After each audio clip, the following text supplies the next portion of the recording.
Welcome to Not in a Huff with Jackson Huff, where we interview newsmakers, storytellers, and all-around interesting people. Sit back, relax, unless you're driving, and enjoy the show. Here's Jackson. Hello. I am Jackson Huff. This is Not in a Huff. Thanks so much for joining me. As always, really appreciate it. This week, we're diving back into the pageant world. I've talked to somebody who was Miss Indiana USA, of course, in the Miss USA circuit. I've talked to somebody who was a Miss Mermaid Texas, so totally different thing. Several different pageant people I've talked to in the past. This week, Ginger Ragaishis is Miss Vermont Teen, which is in the Miss America circuit, and of course it is the teen division. Those who are younger are doing this before they become, Miss Vermont and then Miss America. Ginger was an amazing person to speak to. We talked about the whole, creating a platform. We talked about how she was going out for Miss Vermont Teen in the past and the year prior, didn't win, just reinvigorated her to do even better the next year, and the next year she won. I'm talking to her as the title holder. She got that title this past April. The conversation we had was in June, so a few times we talk about, just having the title for a few months and her just getting out of school, so realize it took a little while for this to get released. I always hate that. But it was so fascinating to speak with her just about the process and what it felt like to win, the whole pageant world's like, how she moved from New York to Vermont. We talk about some really important things when it comes to her platform, which is about hidden disabilities and her organization she's created called Defying Limits. She has a hidden disability. She has a learning disability that we're going to talk about, and how she has kind of used that as motivation, and used that from going from it kind of being undiagnosed and doing very poorly in school to being diagnosed, getting those accommodations she needs, and then becoming somebody who has above a 4.0. So I think that this is just a fascinating conversation about the pageant world, about defying limits, just as her organization's called, and just a cool conversation with somebody who's just an awesome person. She's got so much energy. It's easy to see why that energy transcended on stage, and people really gravitated towards her, and that's what got her the title. So we talked in June. This is normally the time of year that the Miss America Teen would be happening. We're going to talk about how that's actually not happening until January, so she's still in the thick of preparing for the Miss America Teen pageant, so we wish her nothing but the best there. But here is Ginger Ragaishis. I'm here today with Ginger Ragaishis. Miss Ragaishis, how are you? I'm good. How are you? I'm good. Hardest question of the whole night, just introduce yourself. So my name is Ginger Ragaishis. I am currently Miss Vermont's Teen 2023. I love it. And I want to kind of ask you about your name, both your first and your last name. I know you kind of have an interesting story with your first name. Your whole family has red hair. And I guess if you wasn't redheaded, you were going to have a totally different name. Talk a little bit about that. Yeah. So I have two older brothers. They're both redheads, and so are my parents. A bunch of my cousins are redheaded as well. And before I was born, my parents were set on the name Ginger, and they thought if she's not redhead and we name her Ginger, that's kind of mean in a family full of redheads. So they made the plan that if I wasn't a redhead, I would be named Colleen. I don't actually know where they got the name Colleen. I think they just liked it. But then I was born, they were like, oh, she has red hair. So I was named Ginger. I like it. Well, that is cool. And then your last name. I mean, just stereotypical. We got a family full of redheads. Your name's not like, O'Shaughnessy or something Irish. Where does that last name come from? It's an interesting one. I believe it's Lithuanian. Oh. I'm not 100% sure. A lot of my life, I believed it was Irish. I thought it was, but it was not. I said, oh, Mom, what's my last name? And she's like, I think it's Lithuanian. I was like, oh. I've been telling people it's Irish, and it is not. I like it. I want to kind of now talk about.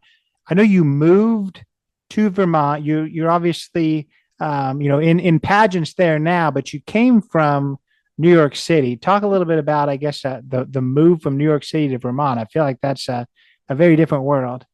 Well, I grew up in New York City. I grew up on the Upper East Side for pretty much my whole life. I went to elementary school there. I went to middle school there. But before my brothers and I were born, so my mom actually went to UVM. And once my parents moved to New York City, after they had met and everything, they decided to get a house up in Vermont. Just like a weekend home, a vacation home, a place that we can spend on the holidays and everything. And we would go up there all the time in the summer. And then when COVID hit, when I was in 8th grade, I was 14, we moved up here to Vermont.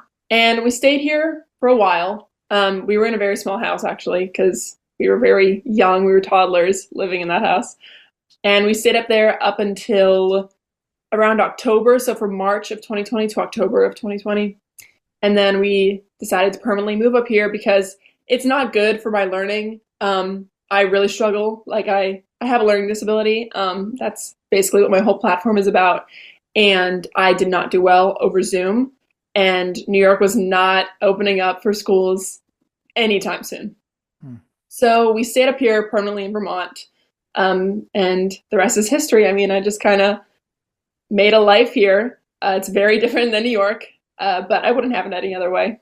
Yeah, and that is kind of what I was going to ask. Do you prefer to be in Vermont now that you're there rather than the Upper East Side? It's definitely different. The other day, I was actually missing a lot of my friends. I was missing my best friend. It was definitely hard at first, but I feel like I found my place. I've made a bunch of friends. I'm Miss Vermont's teen, which is pretty cool. And yeah, I mean, it's completely different, but I definitely miss the city a lot.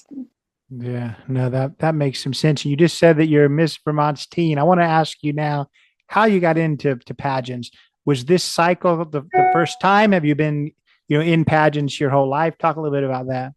So it was actually, so I just finished my junior year. I'm 17. And last year when I was 15, I had the idea, my mom actually had the idea of me competing in pageants. I thought she was kind of crazy. I was like, what? Like, I've never thought of myself as a pageant girl, but why not? And my college counselor was actually like, you should do it. It'll be great for your essays and everything. So we found the Miss America organization. We applied and everything. And then I turned 16 and then I competed last year as Miss Bennington County's outstanding teen. That's when they had the outstanding in there. And I didn't win.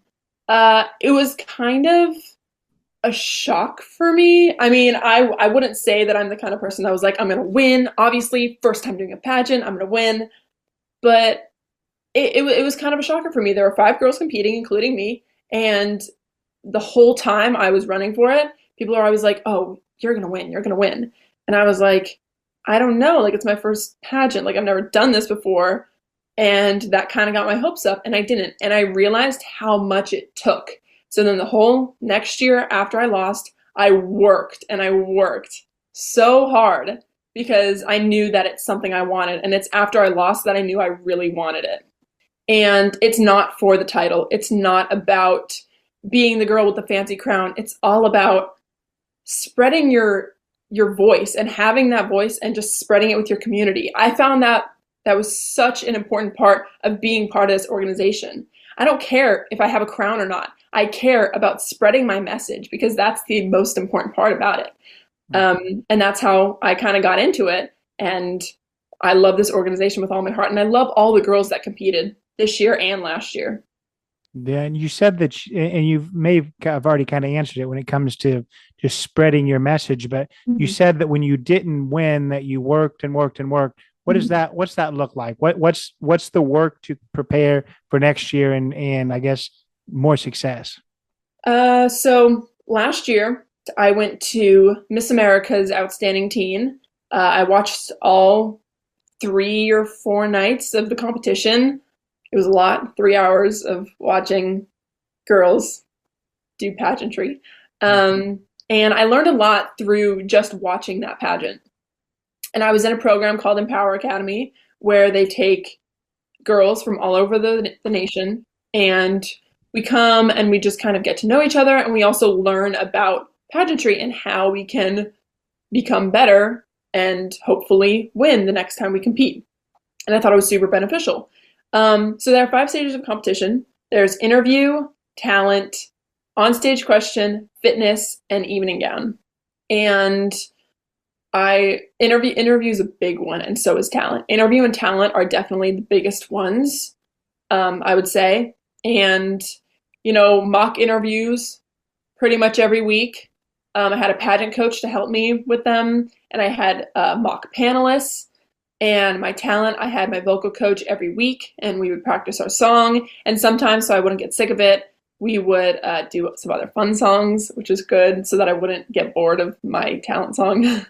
And then fitness, I got a trainer 2 weeks before I competed, just to work on my push-ups and get those muscles strong. And then onstage question kind of feeds into interview as well. And then evening gown, just finding a dress that I really felt comfortable in, having good posture, of course, practicing walking in my dress so I wouldn't trip. So a lot of those things factor into competing in a pageant. A lot of people think it's easy. It is not easy. I must say it is not easy.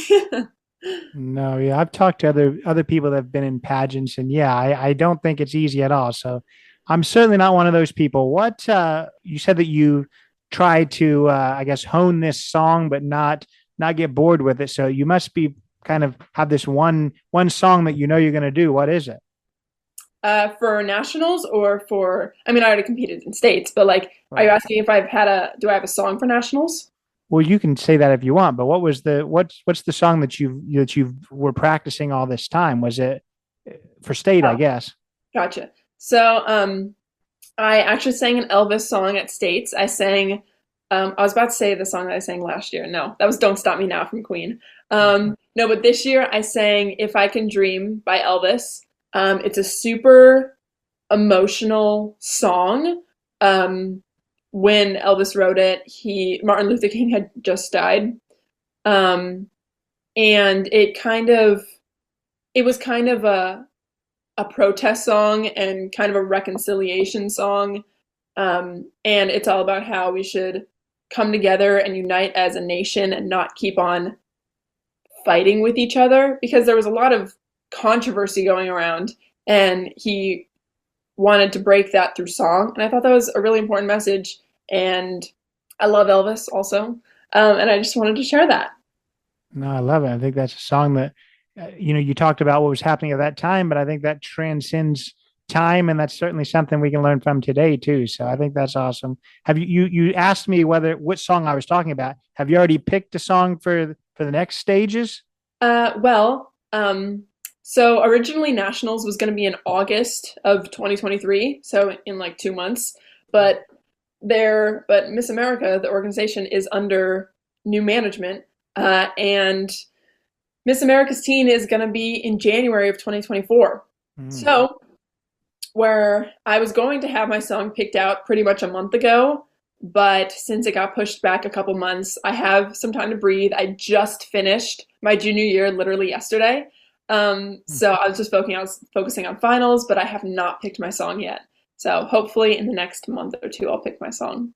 Oh, that's awesome. Does that mean that, well, I guess I don't know how they work in unison. Does that mean you're going to have this crown longer, or will it be the same? It's just a different time to have the other one. Well, actually, Miss America's Teen right now, her name's Morgan Greco.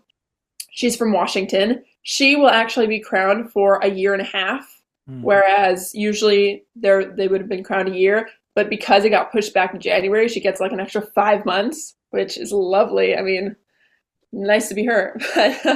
No, so I was crowned in April of 2023. Once I compete for nationals, if I don't win, then I will give up my title like 3 months later, in April of 2024. And then if I do win, hypothetically, if I win Miss America's Teen, then I give up my title January of 2025. Yeah. That's awesome. Yeah, she gets the extra 5 months. I talked Yeah. to Miss Indiana USA, and she was Miss Indiana during 2020. So I think she had it for 2 straight years. So Yeah. she had it Yeah. for a long, long time. Yeah. So did Um, Miss America's teen and Miss America. They had it for 2 years. yeah, yeah, and I just talked about Miss USA. You're in the Miss America Mhm. circuit. You just talked about how much you like that. I had Yeah. no idea before, talking to people in this world that there's even more than those two. What Mhm. made you decide to go with the circuit that you did? It sounds like you really, really like that particular one, but why? How was that decision made?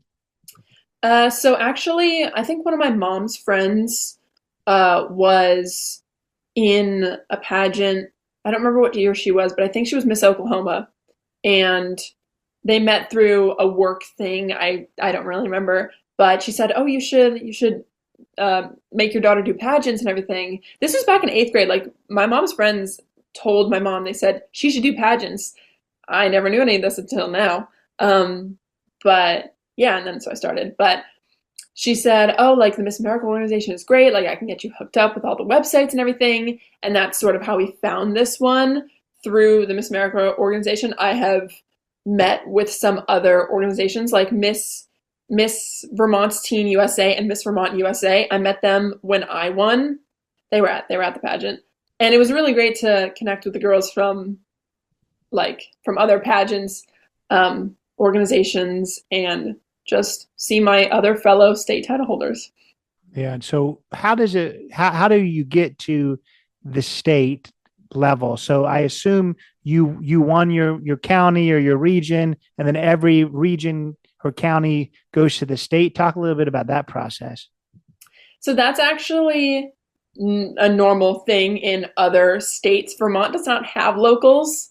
Oh, Um, so a lot of friends that I've connected with through Instagram that are local title holders, they have the crown and they have their sash, and they had a crowning ceremony when they competed for their local. And yeah, they have like Miss something something teen, that's not their state, and then all those girls that win their locals go on to states. But Vermont's so small, so we don't have that. So I was just assigned a title. I had Miss Southern Vermont's teen before, no crown, and I won states. So now we're here, and I'm going to nationals. Woo! how did someone just get assigned? Did people just want to go to state, or what's that look like? I mean, I feel like just anyone can be assigned, or what's that look like? Um, so I think you can sign up as early as September. That's when the new cycle goes through.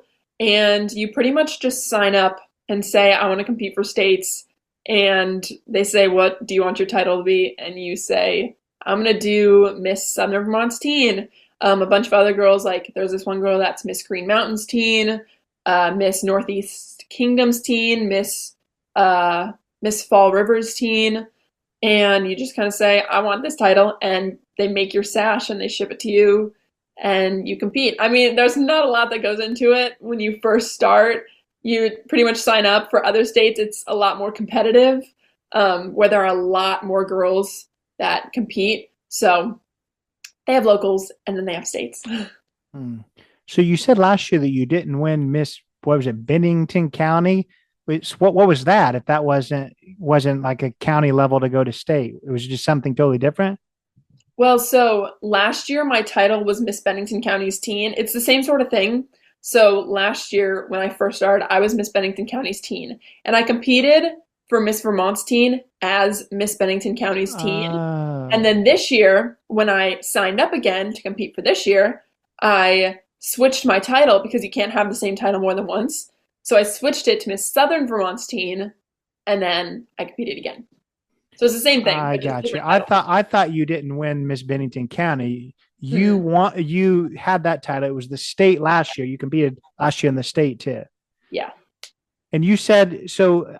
It made sense to me with this county pageant that I thought was happening. That there was only 5 girls, but the state only has 5 girls. It really is a small state, I guess. Yeah. So last year at states. So last year before states, I did not compete for a local. Like I said, I was just assigned my title, right? And then last year I competed. It was me and 4 other girls. So they only did first runner-up, and winner. And then this year, there were 9 girls, including me, so a little bit more girls than last year. And this year was actually a little bit more nerve-wracking because they announced top 4, and then they did third runner-up, second runner-up, and then first runner-up, and it was terrifying. Oh my God, I was so nervous. I was sweating profusely. They said, because like you got the whole crowd, right? And then they call the first 4, like the top 4 girls up, right? So if your name doesn't get called, you know that you're not going to win. And then they go from third runner-up to winner. So you're praying that they don't hear your name. And the whole time I was like, please don't say my name. Please don't say my name. And then it was up to me and one other girl. And I was like, and they were saying, oh, this is the first runner-up and everything. Here's your duties. Like if title holder cannot fulfill her duties, like you need to step in and everything. And they were having this long explanation of what the first runner-up does. And I was standing there and I was like, oh my God, please don't say my name. And they said the other girl's name. And like the moment of shock, it just like went down my spine. And I was like, oh my gosh, I was not control of what I was doing. My hands were all over the place. I was like, what do I do? Oh my God, I won. And I was hyperventilating. It was so bad, but I love watching the video because it's so funny. Yeah, I can't even imagine that. Talk a little bit about the entire experience, and then you just said pretty well, what it was like to win.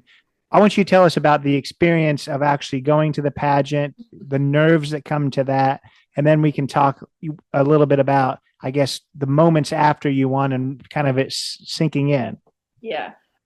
So a week before, I always had this countdown in my brain. I was like, a week from now, I could be Miss Vermont's teen. That's crazy. Or I could not.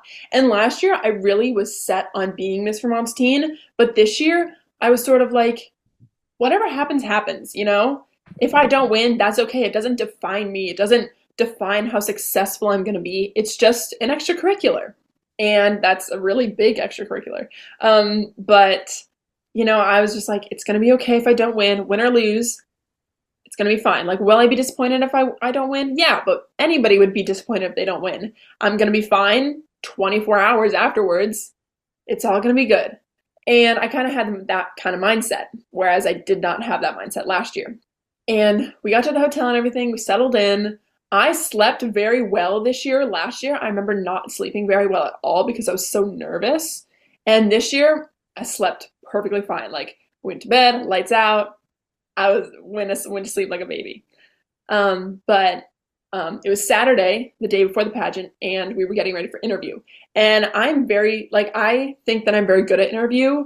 Interview is definitely my strong suit. And I was really nervous going in. Anybody would be. And I just tried to be fun and entertaining, a little bit serious on those kinds of questions, but very fun and outgoing and bubbly. And afterwards, I walk out of the 10 minutes, and I was like, that went really well. I think that went really well. They were laughing a little bit. I feel pretty good about that interview. And I went back. I texted my mom. I'm like, Mom, this is good. I feel good. Strong start. We got to push through. And then the pageant came the next day, and we did opening number and everything when we introduced all the girls. And then we went back stage. Oh, we did our on-stage question. They asked me my question. It was about my social impact initiative or my community service initiative. They change it like every year. And I feel like I nailed it. And I remember feeling so confident afterwards. After I did my onstage question, I walked off and I was like, oh my gosh, that was so good. And I texted my mom, like, Mom, how was that? And she was like, you were on fire. That was amazing. And I was like, yeah. And then I got ready for fitness and everything. I'm like texting her the whole time backstage. Yeah. And I got my fitness wear and everything. And we did our little fitness routine. I was last on stage. I did my fitness. I was like super fun and energetic and showed my guns. And then we walked off stage. I was like, Mom, how was that? And she was like, amazing. You were energetic and fun and bubbly, and your sass level was over 100%. And I was like, great. And then we had talent, and I was doing my talent and everything, and I was singing, and I poured my whole heart and soul into my talent. And I walked off stage. I was like, Mom, how was that? And she was like, amazing. And I was like, yes. And then we had evening gown, and I was sending her pictures of what I should do for my hair and everything as I was backstage. I was like, do we like the clip? Do we not like the clip? And then we did our little evening gown. We did our walk. I smiled, and then we walked off stage. And then I was like, oh my gosh, I was the last teen to go. They're probably choosing who wins right now. I was like, this is so scary. Like the winner's chosen right now. And then we all went back on stage, and then they did awards and everything. A lot of the time I was not honestly paying attention. So they said my name, and I was like, what? I was like, oh, yay. I was like, I don't know what this is for, but thank you. Because I was so like, there was so much going on. And then the top four were called. I won. Yeah, from what I learned from that story is that your mom is a great hype woman. She's good at getting you fired up. Yeah, definitely. And also my pageant coach. Like I have a group chat with my mom and my pageant coach, and I was just talking the whole time. My pageant coach was watching the live stream and everything, and she was texting me. She's like, "You rock, girl." I was like, "Thank you." But yeah. I like it. So now we've got to where you've won. You were in shock. You didn't know. I mean, you couldn't believe it. But once it sunk in, talk a little bit about that, because I mean, there's there's adrenaline. There's the thrill of it. You didn't win last year. You won this year. Finally happened, and you're excited. When it sunk in, how did it feel? Were you still pumped? Were you like, oh my gosh, this is a big responsibility. Now what? What did it feel like then? So I had won, and I was like hysterically crying, right? They were, Alexina, Miss Vermont 2022, was putting my sash on. Abigail Hunter, Miss Vermont's Teen 2022, was putting my crown on. And I was like, oh my God, what do I do, right? And then afterwards, I remember I was waving and everything. And like I saw my mom in the crowd and everything. I saw my aunt was there. And I saw my brother and my dad. And then I walked off and I turned to the left stage left. And I see like the teen coordinator, her name's Brittany. And I turn to her and I say, Brittany, what do I do? And she's like, come here. So I go off stage with her. And she's like she has tissues in her little fanny pack. And she's like drying my tears and fixing my crown and everything. And I was just like, oh my gosh, I can't believe this. Like everything was still setting in. And I actually missed Miss Vermont getting crowned. I was so hyperventilating backstage, and I turned to look at what's going on stage, and there was the first runner up and the winner, Yamuna. And I was like, wait a minute, who was third runner up? Who was second runner up? I don't even know. I wasn't even paying attention. And then they say Yamuna won. And then I was like, oh my gosh, yay, this is great. She's my miss and everything. And then we had photos and everything, and we hugged, and I was just like, I can't believe this is real. Like this smile did not go off my face for a while. And then I went backstage to clear all my stuff up, and I was just like, oh my gosh, I can't believe this. And then we actually went out to dinner afterwards. I thought my mom was going to make a reservation at a place, and she ended up not doing that. And I was like, wait, Mom, I thought we had a reservation. She was like, well, I don't know if you were going to be in the hotel all night or if you were going to be happy, so I didn't make a reservation. I was like, okay, fair enough. And I did not take off the crown. I wore the crown and my sash to dinner and everything. And we were like, I just won, like literally half an hour ago. And they were like, oh, congratulations and everything. I was like, thank you. But yeah, I wanted to go to bed in my crown so bad because I just didn't want to take it off. I was like, no. But it was crazy. And I went on college tours right after. So like I did not have a chance to breathe and actually like take it in because I was immediately on a flight the next morning for a week. So I couldn't do a lot of Miss Vermont's Teen duties. But the whole time I was just like, I want to see my baby. I want to see my crown because my dad took it home and it was at our house while I was traveling to California. But I was like, I want to see them. I want to see my sash. I miss them. But yeah, it was a great month. I like that. That makes me laugh. I'm surprised you didn't wear your crown on your college tours. I know, I wanted to, but Mom's like, it's not going to fit in our suitcase. Yeah. I was like, okay. So how you've had the crown now for several months. How often do you wear it? I told you that this wasn't going to be on video, but you are wearing it now. So I feel like you probably take every opportunity, right? Yes. So I wear my crown a lot. So I have appearances pretty much every weekend. And when I have those appearances, I wear my crown. When I go to photo shoots, I wear my crown and my sash. I bring both of them. And sometimes when I'm bored, I put it on just because it's fun and it's pretty and shiny. But also sometimes, like after I won, all my friends were like, I need to try on the crown. I need to try on the crown. And I was like, whoa, slow your horses. But sometimes they goof off with it. And I'm like, it's my precious. But it's fun. And then actually I had an appearance, a couple weeks ago, and I sang the national anthem. And afterwards I was going to sing, the opening number to our past musical with the drama department. And I obviously couldn't wear my crown and my sash during that. So after I sang the national anthem, I like quickly took it off. I was like, here, Mom, take it. 'Cause she was at the little gala thing. And I gave it to my mom and my sash so that I could sing with my group. And then afterwards, I got my crown back. I went home and I get these photos from my mom on a group chat. And it is my mom's friends wearing my crown at the dinner. And they're like, ooh, pose, pose. And I was like, you guys are too much. But it was super adorable. It was super cute that they did that. And I think my mom's friends and my mom are definitely my biggest supporters. They always like say congratulations and everything. They always donate to my spot fund, which I'm super grateful for. But yeah, I love my mom's friends, even though some of them I haven't met, but that's okay. Yeah, the sash says 2023, so I assume you keep that. The crown, do you keep it at the end, or does it get sent back? So I get to keep the crown and the sash forever. Okay. I want to be buried in it, obviously. But yeah, it's really great that I get to keep it. I don't know how I would feel if we had to give it up. That would be heartbreaking. I feel like it'd be harder to give up your own crown and like have it passed on through like 20 years, because I think it's only been around for 20 years, the teen program. But yeah, I mean, it would be cool to like have your crown be worn by the past title holders, but at the same time, as a title holder giving up your crown, I'd feel like I'd be like, oh no, I've had it for a year and now I have to give it up and I'll never see it again.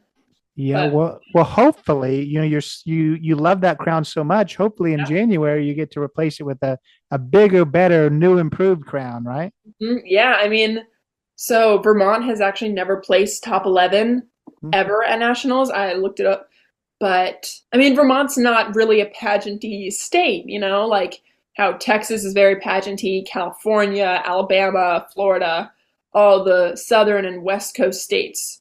And all the big states have won Miss America. A bunch of them have. I'm not sure which ones have not. But Vermont's the only one that's never, I don't know if it's the only one. It might be. But Vermont's one of them that has never placed top 11 since 1923, ever. So my goal this year is placing top 11, putting Vermont on the map. People will know what Vermont is. It's a state, not a little town, not a small city. It's a state. Woo! So want to put her on the map, and then who knows? Maybe I could be the first Miss Vermont's teen to be Miss America's teen. Who knows? I mean, that's a long shot, but I love it. Well, vision board. Right. Well, I'm going to say you have to defy limits. So let's get. Yeah, exactly. Exactly. Let's get to your platform, because I know that played a big part in your crowning and all of that. So talk a little bit about your platform and why it's so important to you. So like I mentioned earlier in this podcast, I have a learning disability. I have lack of crystal knowledge. So takes longer for me to process information that I'm given. It's very tricky in school, or it can be very tricky in school. It can also be tricky in everyday life. When I'm talking to my friends or my parents, sometimes they get mad at me for not remembering things they've already said, or sometimes I repeat stories and they're like, you already said this. I'm like, I'm sorry, I forget. But I mean, I was diagnosed when I was in 3rd grade. And my 2nd grade teacher was like, she can't read. She's not at reading level she's not at the reading level she should be at this age. So mom's like, okay, let's get you tested. So I got tested and I was diagnosed with my learning disability. So I get accommodations, I get extra time on tests. I can also take my tests over like 3 days. Like I can break it up into parts. So like my brain doesn't get overloaded. A new accommodation that I get is for French. For listening, I can listen to it more than 3 times. So that's a bonus. But yeah, so I mean, it's been a struggle. That's actually one of the reasons why we moved up here is because I struggled with the Zoom learning so badly. Oh my gosh, I was failing Spanish. I was failing art. How do you fail art? But I was failing those classes, and I was going to get held back. I did not get held back, luckily. And we just thought it's going to be so much better for you to go to school in person, because you cannot start your high school career having a C average. So yeah, I'm glad we moved up here. I'm grateful for it. I mean, online learning would not have been good. Yeah. And looking at your bio, I believe you've got significantly higher than a C average now, correct? Yes, Yeah. indeed. So, and I think that's kind of important too, just because you're talking about accommodations. I've talked to a lot of people with disabilities, and the big thing is accommodations are what's so important, because a lot of people do struggle with when they have disabilities, when they do not have the proper accommodations, but when they do, they completely thrive. So that's why I want to kind of point that out, that you had a learning disability, which people just in their head think, okay, well, that means that she wouldn't be very smart or something like that, which is not the case at all. If the proper accommodations are made, people excel, and that's exactly what you've done. I think you got above a 4.0, right? I think weighted is above 4.0 or something. I think unweighted is like a 3.7 or 3.8, which is still pretty good. Oh, for sure, for sure. So you talked about having. Well, I don't know if you talked about it. I think I already kind of threw it in there. People are like, "What the heck? Why did you say defying limits?" But that's actually the name of your organization that you've created. Talk a little bit about that. How did I come up with the Defying Limits? I'm trying to think. I remember I knew I always wanted to create a website. My older brother, he has von Willebrand's disease, and he created a website when he was my age, and just kind of sharing other teens' stories about having von Willebrand's disease and playing sports. Because sometimes he would have to take off his medical alert bracelet, and it was really dangerous because if he bled out, they wouldn't know who to call and everything. And so I knew I wanted to create a website, and I knew that it was going to be about my learning disability. I just didn't know how I would do it. And the Miss America organization kind of put it into hyper gear, and I created my website last year. And we were trying to find names that weren't already taken for websites. And I was really in love with the idea of singing Defying Gravity as my song for the talent portion of the competition last year. And I was like, oh my gosh, Defying Gravity will be great and everything. It's also a very overused song in pageantry. I don't know if you've noticed, but a lot of people sing Defying Gravity. And I don't know, I just I was getting pulled to the song. I ended up not singing it, but that's okay. And we were playing around with the words defying, like defying disabilities or something. And then we kind of came up with Defying Limits. We were like, that has a good ring to it, Defying Limits. Like, you defy other people's limits about you. Other people can defy their limits that they have on themselves. I defy my own limits. I defy other people's limits every day. And that's kind of how it started. I mean, it was a little bit of a long process. It kind of happened over time. It wasn't like this split moment where we're like, Defying Limits. But we just kind of messed around with it a little bit, and then Defying Limits kind of stuck. Yeah. Yeah. So what do you say to people, that are listening, that have disabilities, whether it's visible or invisible? Mm-hmm. What do you say, I guess, because obviously you're kind of a good example of, defying that, not letting that limit you and not letting it define you. So talk a little bit about that to others who may be dealing with something like that. Mm-hmm. I have this quote, you cannot outperform your own vision of yourself. And it's pretty much my life motto. I live by it every day, mostly. And I want people to realize that if they have this negative person in their head, keep telling them, you can't do this, you're dumb, you're stupid, you don't know what you're doing, that was such an idiotic thing for you to say, I feel like you're not going to thrive. And that happened to me a lot. I had this internal voice, and I still have it, it's not away, but I've definitely punched it down a little bit. That would always tell me that I was such an idiot for not knowing how to do this. Why are you so stupid? You're so slow. You don't understand this, while everyone's just getting it so easily. People can pass these math tests, these humanities tests, these science tests in their sleep, and you can't. Why is that? I mean, I was passing. I was getting C's and B's, but I knew that I could do better, and everyone was getting A's. And I was like, what is going on? What is happening? And then once I started high school, it really kind of set in that I knew I could achieve greatness, and I had a fire under me, and I knew I always had a fire under me. But my whole life I thought I was lazy and I was unproductive and I was not hardworking. And then once I got to high school, I was like, that is so not me. I am tenacious. I'm hardworking. I'm passionate. I have this work drive, and I need to be working all the time. It's actually kind of bad.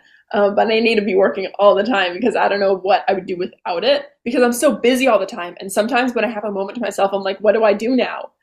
I got tutors and I worked with them, and I really advocated for myself because I got older and I found my voice, and I really talked to my teachers. I was like, hey, I'm really struggling and I don't know what I'm doing. And they were like, okay, let's sit down, take a breath, let's figure it out together. And that really helped. And just telling them, I don't really understand this. You need to teach it in a way that I understand, or I could come to extra help and you can teach it to me in a way that I understand, because sometimes when you're talking, it's going in one ear and out the other, because I am not listening. I'm trying to, but it's just not working. And that's sort of where I found that part of me that, is kind of it's always been like that, but yeah. No, I like that. I like all of that. So I want you now to talk about what's next when it comes to what's next in your reign, what your plans are for the rest of your crown, and then also what's next when it comes to school. I know you've already been looking at universities. I believe, if I read your bio right, USC is a big one that you're interested in. Talk a little bit about what's next in the reign, and then what's next when it comes to college. So what's next in the reign, working for nationals. And then after nationals, I guess I give up my title in like 3 months after that. So I don't get a lot of time between nationals and my decrowning. But yeah, so I mean, nationals is the big one. Really got to prep for that. Really got to work in the fall of my senior year. Speaking of fall of my senior year, I'm going to apply to college. And yeah, USC is my number one. I want to apply to the School of Dramatic Arts. It has like a 6% acceptance rate, but it's okay. We can beat the odds. But yeah, I'm going to audition for that program at the School of the University of Southern California. I really want to be in California. I really want to be in LA. I am very passionate about theater. Theater is my whole life. It's my hobby. I've been doing it for 11 or 12 years now. I was in plays since I was in kindergarten, I think, and then kind of moved on up. I started doing television, not like on-screen television, but like these acting classes where we would film these videos and like they would edit it and everything, and they were posted on YouTube. It was like a real like New York City class for like elementary schoolers and middle schoolers.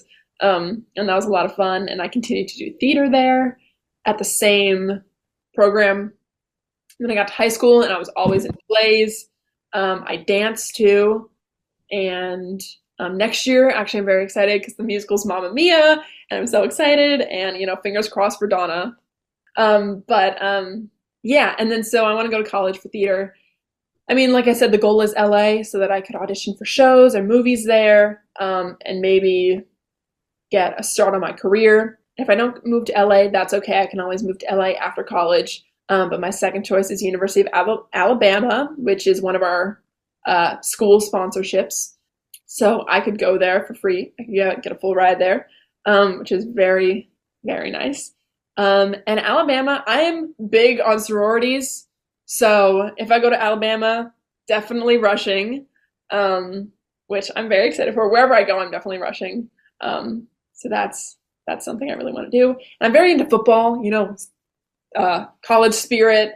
Very into that. Very, very into that. Going to all the football games. And then we'll see what happens after that.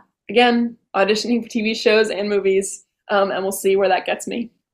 Well, I'm in Indiana and a Notre Dame fan, so USC and Alabama, when it comes to football, are not my tops. We'll just say that. Yeah, my brother went to Notre Dame. Oh, very cool. Yeah. Well, you know that Alabama and USC are some big rivals. So. Yeah, definitely. Yeah. Well, I mean, obviously, you never really know what's going to happen when it comes to acceptance, but coming from somebody that is in the admissions department at a university, I'll tell you that having, something different about you, having that Miss Vermont title, that Miss Teen Vermont title is definitely not going to hurt you. So I think that's a benefit. That's awesome for sure. Definitely. Yeah. I'm going to ask you in a minute kind of how people can follow along, but one last kind of silly question off of that resume. Okay. We don't know where you're going to go yet in college, but you put on there that wherever you go, you want to start an avocado or guacamole club. What the heck is that? What is this?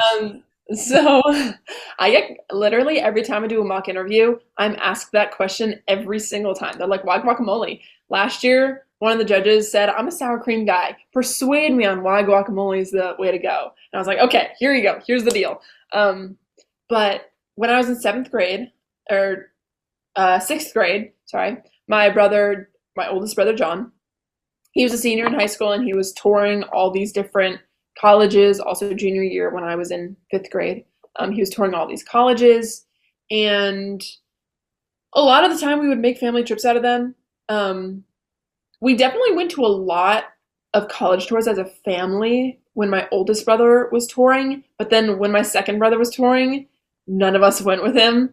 I wonder why that is. Maybe it's the firstborn things. But anyway, so we went to Georgetown, and there was a student tour guide, and he was taking us around, and he said, oh, this is where we went to the basement of one of the buildings, and he said, this is where all the clubs are being held. You can create any club you want.